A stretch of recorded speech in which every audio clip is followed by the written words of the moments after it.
So ayun, dako naman tayo ulit sa session 3 na kung saan ay pababasahin ko na naman siya ng The Tale of the Three Brothers. The Tale of the Three Brothers. There were once three brothers who are traveling along a lonely, winding road at twilight. In time, the brothers reached a river, too deep to wade through and too dangerous to swim across. However, these brothers were learned in the magical arts, and so they simply waved their wands and made a bridge appear across the treacherous water. They were halfway across it when they found their path blocked by a hooded figure, and it was Death.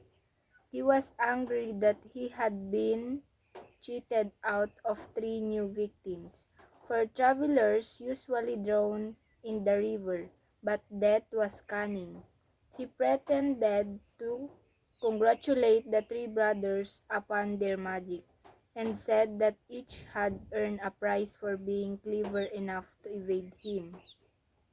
So, the oldest brother, who was a combative man, asked for a wand more powerful than any in existence, a wand that must always win battles for its owner, a wand worthy of a wizard who had conquered death.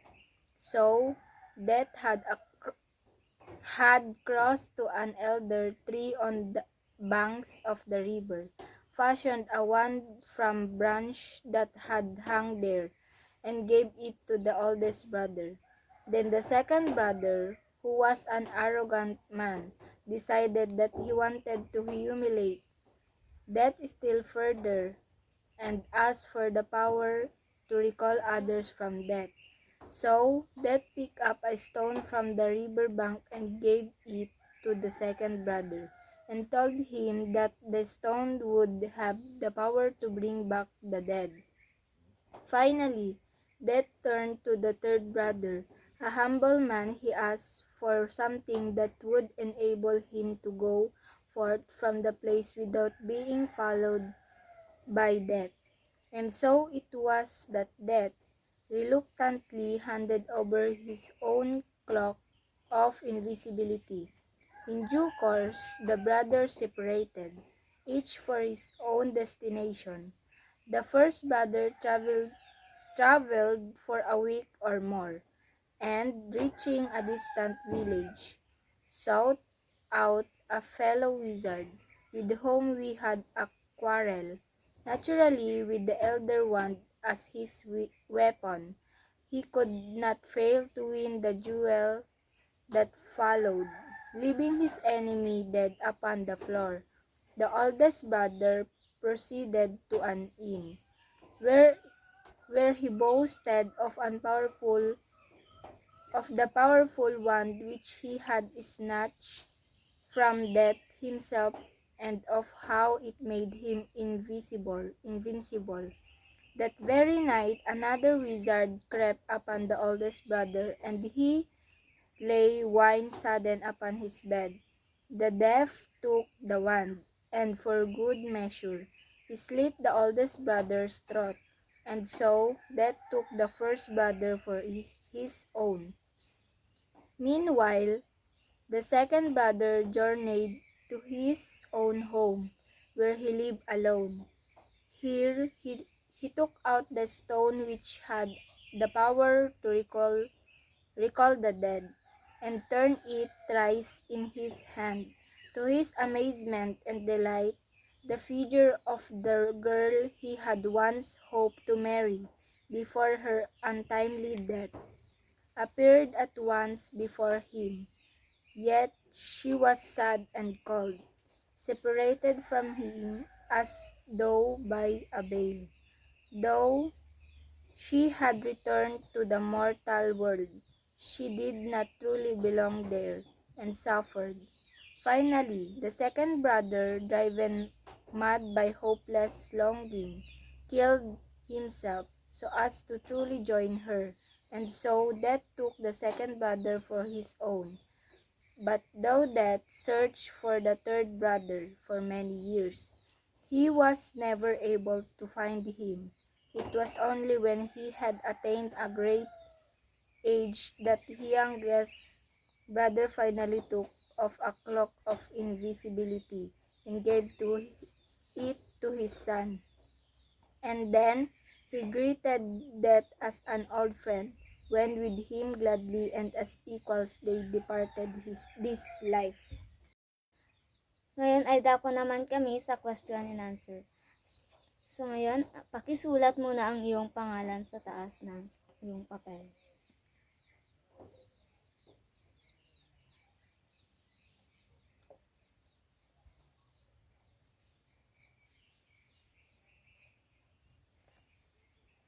Ngayon, sa number what magical feat did the three brothers perform to cross the treacherous river? Or, anong mahikal na gawa ang ginawa ng tatlong magkakapatid upang tawirin ang mapanganib na ilog?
Number 2, why was Death angry with the three brothers when he first encountered them? O, bakit nagalit si Kamatayan sa tatlong magkakapatid nang una silang makasalubong?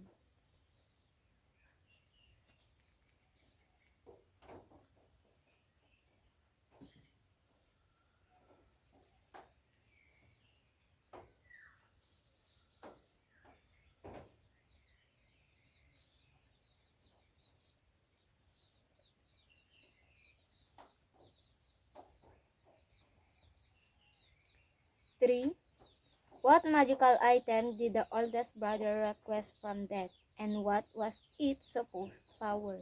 Anong mahikal na bagay ang hiniling ng panganay na kapatid kay Kamatayan? At ano ang sinasabing kapangyarihan nito?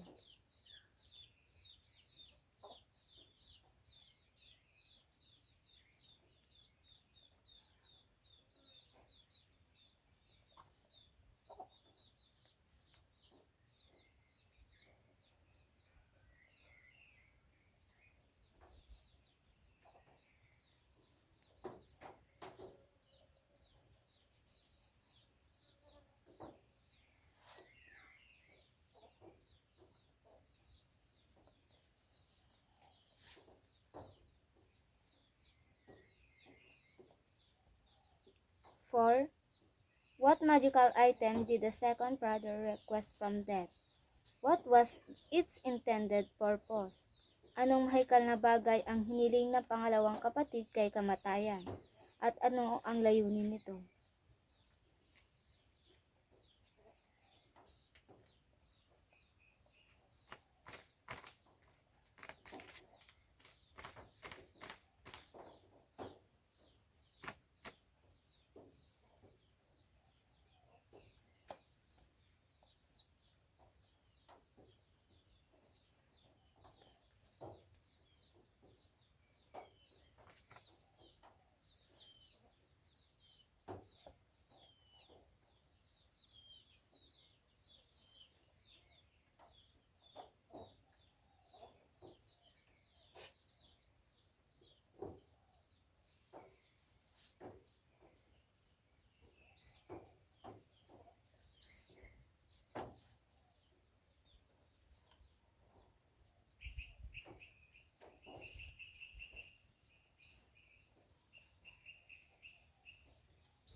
5.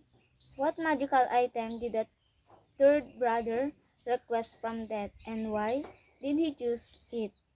O anong mahikal na bagay ang hiniling ng pangatlong kapatid kay kamatayan at bakit niya ito pinili?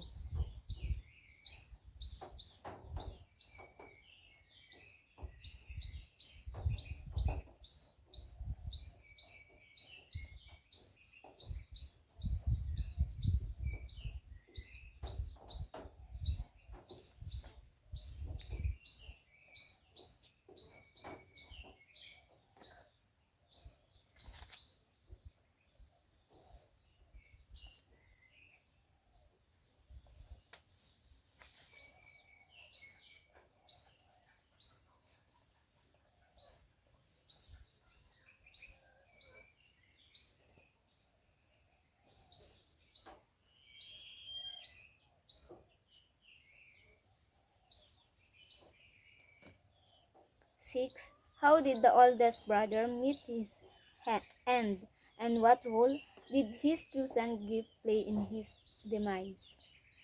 O paano namatay ang panganay na kapatid at anong papel ang ginampanan ng kanyang piniling regalo sa kanyang pagpanaw?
Six. How did the oldest brother meet his end, and what role did his chosen gift play in his demise? O paano namatay ang panganay na kapatid at anong papel ang ginampanan ng kanyang piniling regalo sa kanyang pagpanaw?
Seven.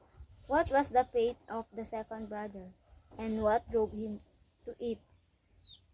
Ano ang naging kapalaran ng pangalawang kapatid at ano ang nagtulak sa, sa kanya dito?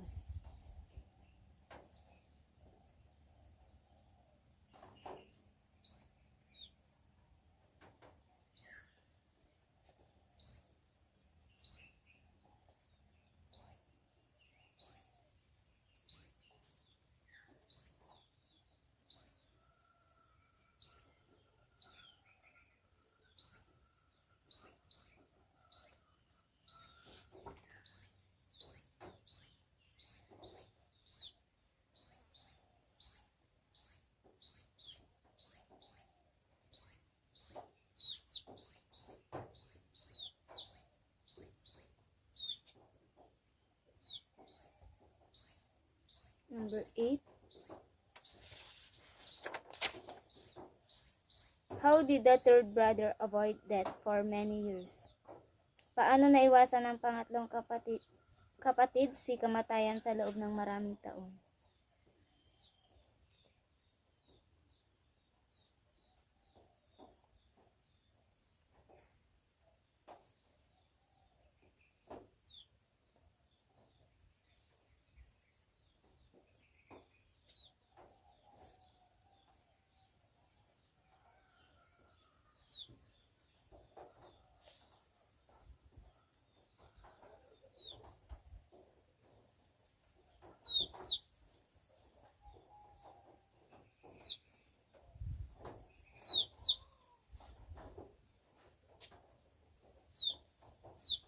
Nine. What was the ultimate outcome for the third brother, and how did his interaction with death from his brothers? Ano ang naging huling resulta para sa pangatlong kapatid at paano naiiba ang kanyang pakikipag-ugnayan kay kamatayan mula sa kanyang mga kapatid?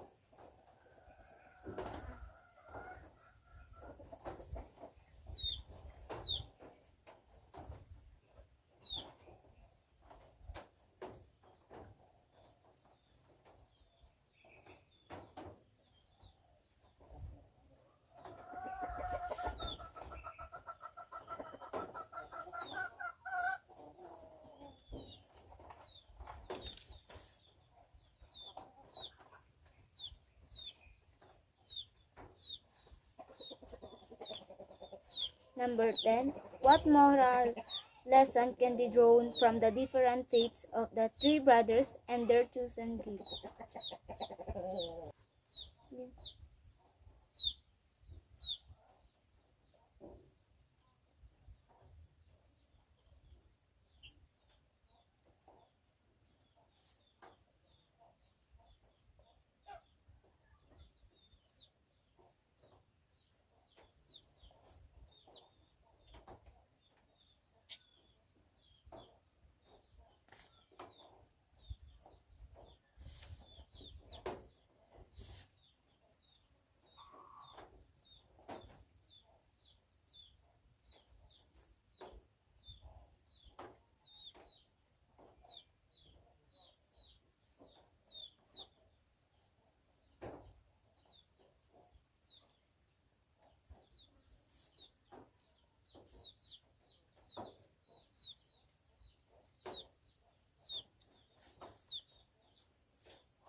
Ngayon, maaari mo bang basahin ang mga tanong at sabihin ang iyong mga sagot mula sa unang bilang? What magical feat did the three brothers perform to cross the treacherous river? Gumawa ng isang tulay sa pamamagitan ng kanilang mga wand upang tawirin ang mapanganib na ilog.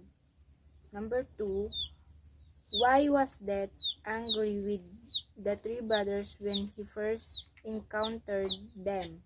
Dahil linoko siya ng mga magkakapatid. What magical item did the oldest brother request from Death? What was its supposed power? Isang wand na mas makapangyarihan kaysa sa anumang mayroon. Number 4. What magical item did the second brother request from Death?